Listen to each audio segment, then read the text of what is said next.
No, I do not. Now, if I became a multimillionaire and was able to support myself without the ODSP, then I would be, then with the qualifications of it, I would be cut off of that. But unfortunately, I'm not. I have zero money.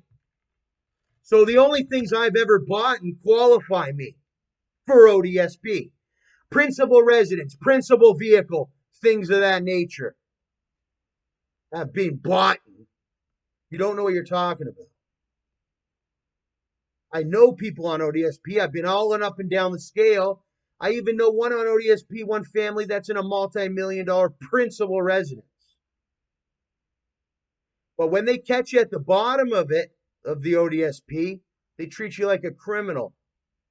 Then you start to climb your way up and you save. Say you're this girl. This is my situation. I started out as this crippled girl on ODSP that couldn't even afford her wheelchair and shit.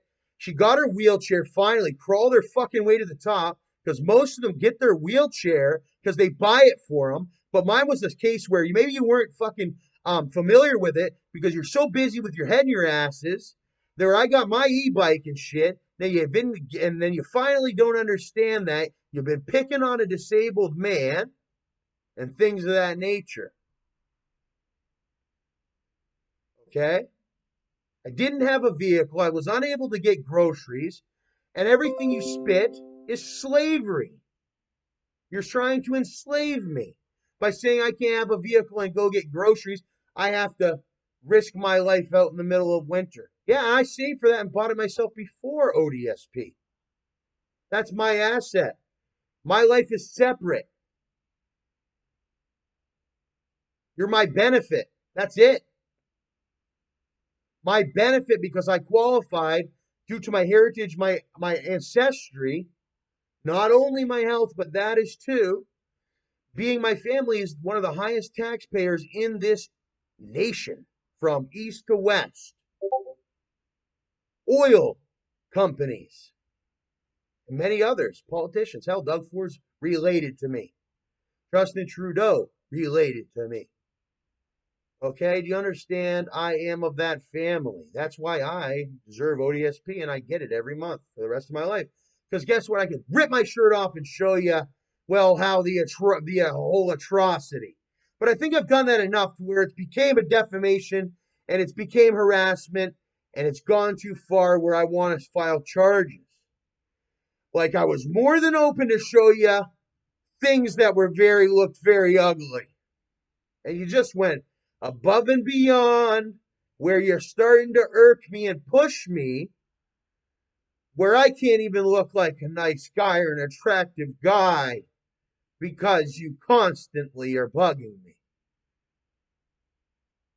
And that's an atrocity in itself, and there could and will be charges that could follow no matter your height, where you think you are in your authority. In your opinion doesn't matter because you forget you're at work. Just because my business is entertainment doesn't mean you need to entertain me. Doesn't mean necessarily that I want to entertain you either. Hey, maybe I want a life too. Okay? And maybe some of them can't fight back the way I fight back because you take advantage. And they almost made me like that because they hit you in the top of the head and shit like that. I know what happens because they tried doing it to me. But I don't put up with it. I use my time to my advantage. At least I'm using it like that, to my advantage. Because my disability was just a little bit different than some other ones, or how they try to make it. But what about financial disability? That's another thing. Being financially disabled. But as a man, you should have enough energy and enough capability that you should be able to produce enough for you and your family or just yourself that you're able to nurture and take care of yourself and take care of all those responsibilities, which I did from the time I was 18 until I was around 25 or so, for 10 years almost. I busted my mind and body, and so was mostly my brain and my mind, and I short circuited myself. And my job came to a close, in that specific industry. People have been on this ODSP disability for years and years and years. I know ones that don't do nothing, have never did nothing. They just always collected, which you're entitled, I guess, to a certain degree because of that ancestry and yada yada. Well, it turns out I was part of that same family. I just had a job. And once I learned these things, well, I came to a time where, that, like I said, that job came to a close in. Well, my health, was always really bad. I was born like that. I was sort of at the end of the family tree, or the acorn at the end of the family tree. And acorns, guess what they do? They get planted and they build more trees. So Canada doesn't think I'm just completely useless and here's your money and this, that, the other. That's not what disability means either. It basically means that they believe that I am capable of being a living human being here in the country of Canada, that I have the capability of possibly even having a family and other relations and things like that and friends, that I'm not just completely garbage trash in the gutter, because guess what? If you're like that, you end up in the trash, the gutter, and all that, and they dispose of you. Not just Canada, but in general, you just won't survive. So they've came to the agreements where I'm a person, and well, guess what they want to do? And women, there's all types of things. They want to have children and have families and things. And I'm a man. I have that capability. I'm the other side of the spectrum there. And Canada believes that through my business plan that I have and things of that nature, that, well, one day I could become a huge benefit to Canada. That's why I receive benefits to me. It's not just like, here, have your free money, eat it all on fast food all day. You can do lots of things with this money. It's a note. It buys many things. Currency. Okay?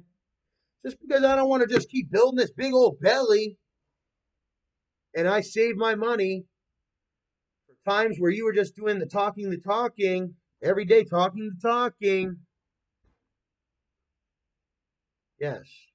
And our money has people on it that maybe you didn't see frequently, because down in the United States they have a lot of more. They're called white faces or whatever the hell they call them. But anyway, we have lots of great people on our money. Like, look at this $10 bill. It's amazing. And did you know our country invented insulin?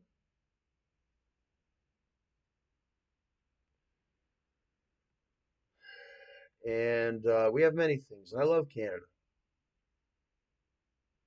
And I'm so happy to be back. I couldn't have been happier.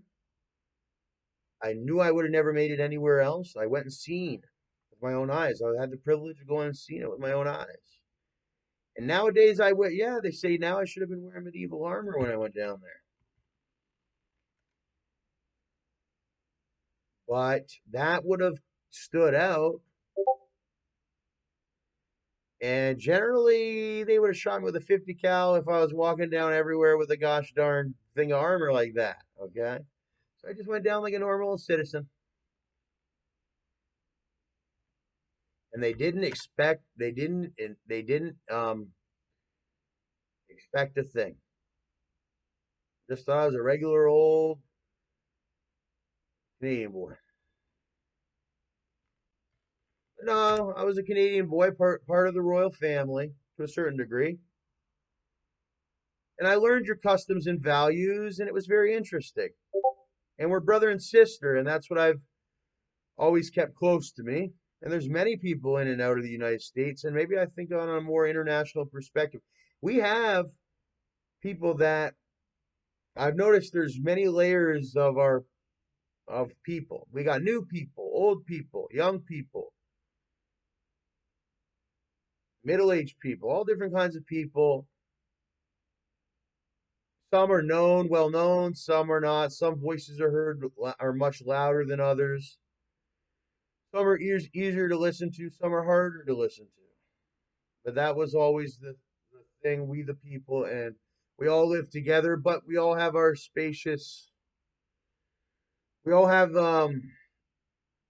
our own space too, for us and our families.